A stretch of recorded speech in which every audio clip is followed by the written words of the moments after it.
This is a really great office you have. Thank you. Yeah. I was a little bit nervous driving down this way because it was like next to a freeway, and I was like, oh man, it's kind of sketch, but I thought it was gonna be like a really like big, huge, amazing place, and then I drove by and I was like, oh my god, this is sketch, but the building's nice, so it's actually pretty nice. Okay. You're a medical professional. But I think I found you on a Google search.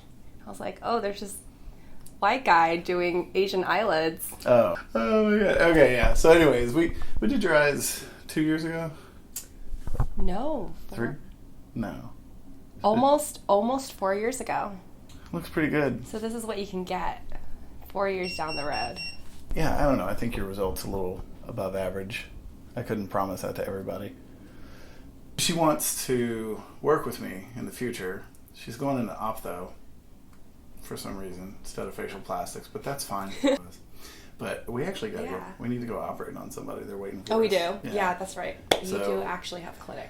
Anyways, we're going to go operate.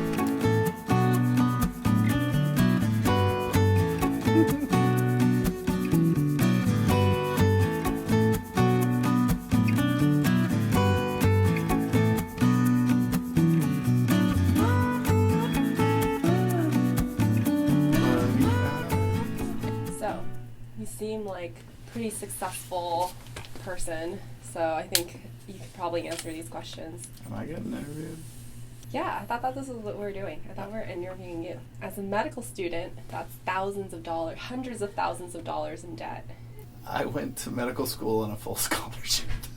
Okay, well, everybody else ignore him. That's because true. He doesn't actually have advice for anybody. I do. I don't know how I got the scholarship, but I would work in medical school. That's what I would do. Medical school is not that tough. I mean, third year is pretty time consuming, but yeah, you could work. So let's say I finished residency and now I want to have my own practice. What are things I should look at? So when you first get starting, if you're really trying to be on your own, just try and share space with someone. Or if there's somebody with a more established practice, you can just essentially work for them as kind of a contractor, and you can take a percentage of what you earn. Mm-hmm. And then just build up from there, and then you go out on your own, get your own space, take out what's called a practice loan. If you're trying to go big and you're down in Beverly Hills and you're going to spend a lot on marketing to convince people that you're way more experienced than you actually are, so you really brand yourself and make it look like you've been working for several years, even though you've only been in practice for like 18 months. Okay. I don't know if I had to really brand myself. I mean, I like... You do have a brand. Well, I have that logo. I like that. You have like yellow all over. Well, I You like... have a yellow on the floor. Yeah, I like the color. I like green. I like yellow. But I think being a subspecialist in Asian Eyelid Surgery and being a white dude from Texas, that's kind of like a brand all by itself. Did you choose yellow?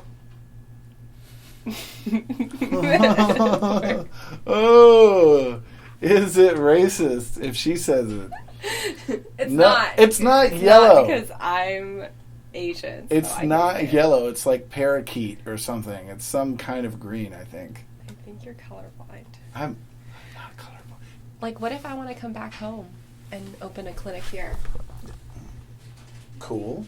No, but like, do you even think it's financially possible? Yeah, I mean, you could. I mean, you need support. You need to work with someone in some form or fashion. I mean, you could get a practice loan and just take off on your own. You can. It's a little bit slower build. I mean, the first 2 years that I was in practice, even 3, if I calculated my income by the hour, I was making about $20 an hour, maybe 30, something like that. But it was my own practice, and I was building it up. I don't really spend much money, and I don't drive a sports car or whatever it is that people spend extra cash on. What car do you drive? I drive a truck. Really? Yeah. It's got a tent on top. It's all scratched up. It's very sexy. Too. I used to drive a hatchback hybrid. Did I say hybrid? Hybrid. Hybrid. Hybrid. He has a medical degree. Yeah, that's about it. Never took the SAT. Haha, suckers. Just go to community college first, like every other sensible person, and then transfer. What were we talking about? We were talking about finances. Oh, yeah. I mean, you can just, if you want to go on your own, especially a person who is married to another physician or somebody who's got an established career, it makes it easier. You could work for a long time and really not make that much money and still build your practice and be happy with what you're doing. Ultimately, you just have to kind of be in love with the process you're involved with, right? Like, I love music. I like to make music. What? But, yeah. Really? Yeah. But I don't have enough love for it to go through the process of becoming that successful musician. Becoming great at something takes a long time. So, yeah, you can do anything. You can come back out here and have a practice, but you just got to be in love with the process. So speaking of being in love with the process, when you were in residency, it wasn't like you were doing like eyelid surgeries, which is like almost your bread and butter now. Well, so what was like really exciting for you in residency, or like what was like motivating for you? I was doing a lot of eyelid surgeries actually, but it was all types. I mean, all types. I liked skull-based surgery actually. Going through the nose, optic nerve decompressions, or I used to do. Those are fun. Yeah, that's sexy Those are stuff. fun. Optic nerve decompression. Get in there with a drill and just dust off that thing that your eyeballs use to send signals to the brain. If you screw it up, you could blind a person. Mm-hmm. Yeah, I really like that one. But you guys go through the nose. We go through the nose, yeah. Which makes it even cooler, because... No, it's cooler from our approach. No, it's not. Why? Because we go through the medial rectus, and then we literally detach the muscle from your eye, and then you move it in the orbit, and then you go directly back with the scalpel. Okay. So that's cooler. Okay, everybody listening, do you want to go through this and have your rectus muscle detached from something? Or do you want me to go through your nose and take away a little bit of thin bone, decompress your optic nerve, and then you walk out looking like nothing happened to you? And I didn't have to cut any muscles? Oh, well, we put them back really well. So I'm pretty sure we do more optic nerve decompressions. Well, yeah, because everybody thinks you're the one who's supposed to do it. We are. If you had $1 million to give to a charity, what charity would it be?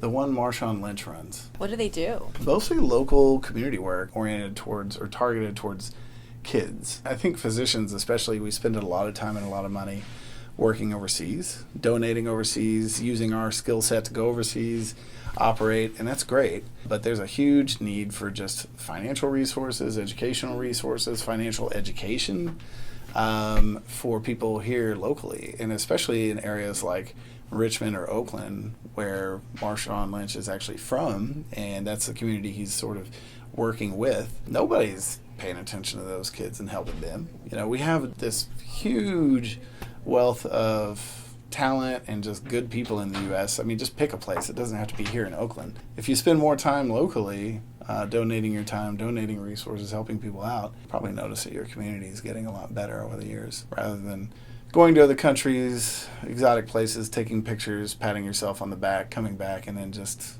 ignoring the people around you and making a living. Mm-hmm. That's how I see that. That was a good answer. That was a little too serious. Oh, I'm sorry. No. Sorry I asked you about hard things. No, I like the question. I didn't know you were going to get so fired up like that. Yeah, I take it very seriously. Yeah. So, quite a pivot. Oh, hello. Oh, hi, sorry. Did I ruin the thing? No, you made it better. Oh, thanks. This is some surgery trivia. I'm going to ask Dr. Wang here some questions. All right, first question. True or false?